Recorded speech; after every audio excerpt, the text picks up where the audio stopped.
ಸಖತ್ ಖಾರ ಬಣ್ಣ ಮತ್ತು ರುಚಿ ಆಚಿ ಚಿಲ್ಲಿ ಪೌಡರ್ ಕಾಡ್ತಾ ಇರೋದು. ಇನ್ನು ಆತನ ಕುಟುಂಬದವರಿದ್ದಾರೆ ಮಾತಾಡ್ತಾನ. ಏನಾಯ್ತಮ್ಮ, ಎಷ್ಟು ಗಂಟೆಗೆ ಇದಾಯ್ತು? ಸರ ನಿನ್ನೆ ಆಪ್ರೇಷನ್, ದೊಡ್ಡ ಆಪ್ರೇಷನ್ ಐತಿ, ಮಾಡ್ಬೇಕನ್ ಬೇಡ ಅಂತ ಕೇಳಿದ್ರಿ ಅವರು ಡಾಕ್ಟ್ರು. ನಾ ಏನಂದೆ ರೀ ಮಾಡ್ರಿ ಸರ ಅಂತಂದೆ. ಅವ್ರು ಏನಂದ್ರಿ ಆಪ್ರೇಷನ್ ನಾವು ಮಾಡ್ತೇವೆ, ಆದ್ರೆ ಡೌಟು ಸ್ಕ್ಯಾನಿಂಗ್ ಮಾಡೋ ಮಟ್ಟ ಏನು ಹೇಳಿಲ್ಲ ಸರ್ ಅವರು. ಸ್ಕ್ಯಾನಿಂಗ್ ಮಾಡಿಂದ ಏನಂದ್ರಿ ಹೊಟ್ಟೆಗಿನ ಕಳ್ಳುಗಳು ಎಲ್ಲ ಬುಕ್ಕಣೆ ಆದಂಗೆ ಆಗ್ಯಾವು, ಎಲ್ಲ ಹಚ್ಚಗಾಗ್ಯಾವು. ಮತ್ತು ಅದಕ್ಕೇನು ಹೇಳಾಕ ನಾವು ಈ ಡೌಟು ಸ್ಕ್ಯಾನಿಂಗ್ ಮಾಡೋ ಮಟ್ಟ ನಾವು ಏನು ಹೇಳಲ್ಲ, ಸ್ಕ್ಯಾನಿಂಗ್ ಮಾಡಿ ನಾವು ಹೇಳ್ತೀವಿ ನಿಮ್ಗೆ ಅಂದ್ರಿ. ಅವಾಗ ಏನು ಮಾಡೋಣ ಸರ ಹೇಳ್ರಿ ಅಂತಂದ್ರಿ. ಸ್ಕ್ಯಾನಿಂಗ್ ಮಾಡಿಂದ ಅದೆಲ್ಲ ರಿಪೋರ್ಟ್ ಎಲ್ಲ ನೋಡಿರಿ ಅವ್ರು. ಹೊಟ್ಟೆಗಿನ ಕಳ್ಳೆಲ್ಲ ಕಪ್ಪಾಗ್ಯಾವಮ್ಮ, ಎಲ್ಲ ಬುಕ್ಕಣೆ ಆದಂಗೆ ಆಗ್ಯಾವು. ನಾವು ಆಪ್ರೇಷನ್ ಮಾಡ್ತೀವಿ, ಆದ್ರೆ ಡೌಟು ಉಳಿತಾನೋ ಇಲ್ಲೋ ಡೌಟು. ಅದಕ್ಕೆ ಏನು ಮಾಡೋಣ ಅಂದ್ರೆ ಆಪ್ರೇಷನ್ ಮಾಡಲಿಲ್ಲ ಅಂದ್ರೆ ಉಳಿತಾರೇನು ಸರ ಅಂತಂದೆ. 10% ನಾ ಗ್ಯಾರಂಟಿ ಕೊಡಂಗಿಲ್ಲಮ್ಮ ಅಂದ್ರೆ ಸರ ಡಾಕ್ಟ್ರು. ನಾ ಏನಂದೆ ಹಂಗನ್ರಿ ಏನು ಮಾಡೋಣ ಸರ ಅಂತಂದ್ವಿ. ಏನಿಲ್ಲ, ನೀವು ಅವ್ರ ಜವಾಬ್ದಾರಿ ನೀವು ತೊಗೊತೀರಾ ಅಂತಂದ್ರಿ.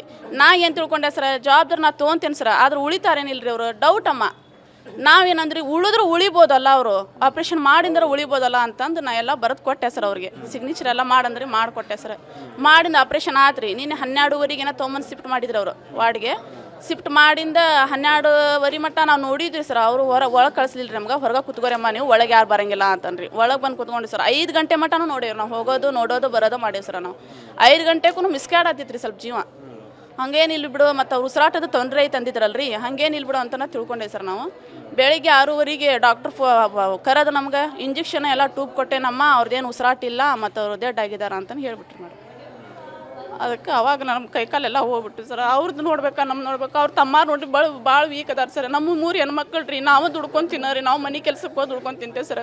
ಅವ್ರದ್ದು ಈ ಥರ ಆತ ನಾವು ಏನು ಮಾಡ್ಬೇಕು ಸರ್? ನಮಗೆಲ್ಲ ಧೈರ್ಯ ಹೇಳ್ದಾರ ಅವ್ರಿ. ಅವರ ಹೋಗ್ಬಿಟ್ರಿ ನಮಗೆ ಬಿಟ್ಟು. ನಾವು ಯಾರಿಗಂತ ಕೇಳ್ಕೊಬೇಕು ಸರ್? ಈಗ ಸಣ್ಣ ಸಣ್ಣ ಮಕ್ಳು ಅದಾವ್ರಿ. ಮಂಗಳೂರಾಗ ಹಾಸ್ಟೆಲ್ನಾಗ ಮಕ್ಳಿಗೆ ಇಟ್ಟಾರ್ರಿ ಅವರು. ಈಗ ಫೋನ್ ಮಾಡ್ಯಾವ ಸರ್, ಅಲ್ಲಿಂದ ಮಕ್ಳು ಬರ್ಬೇಕಲ್ಲ ಸರ್. ಮಕ್ಕಳಮ್ಮ ಹಂಗೆ ಅವ್ರು 2 ಗಂಡು ಮಕ್ಳು ರೀ, 1 ಹೆಣ್ಣು ಮಗಳು ರೀ. ಹ್ಞೂ ರೀ. ಏನು ಓದ್ತಾರ ಮಕ್ಕಳು? ಅವ್ರು ನಮ್ಮ ಮಂದಿ ಶಾಲಿ ಮದರ್ಸೆ ಅಂತ ಅಲ್ಲ ಸರ್, ಮಂಗಳೂರಾಗ ಹಾಸ್ಟೆಲ್ನಾಗ ಮದರ್ಸೆದಾಗ ಇಟ್ಟೇವ್ ಸರ್ ನಾವು ಅವ್ರಿಗೆ. ಅಲ್ಲದಾರ ಇಡೀ ಕುಟುಂಬ ಅವತ್ರ ಮೇಲೆ ಡಿಪೆಂಡ್ ಇತ್ತು. ಅವ್ರ ಮೇಲೆ ಡಿಫ್ರೆಂಟ್ ಇತ್ತು ಸರ್. ದೊಡ್ಡವರು ಅವರು, ನಮಗೆ ಸಣ್ಣವ್ರು ಅವರ ಸರ್. ನಮ್ಮ ಮನೆಯವ್ರು ಇದ್ರು, ನಮ್ಮ ಮನೆಯವರು ಅವ್ರಲಿಂದಾನ ನಮ್ಮ ಅಣ್ಣ ಅಂತ ಭಾಳ ಜೀವಿದ್ರು ಸರ್ ಅವರು.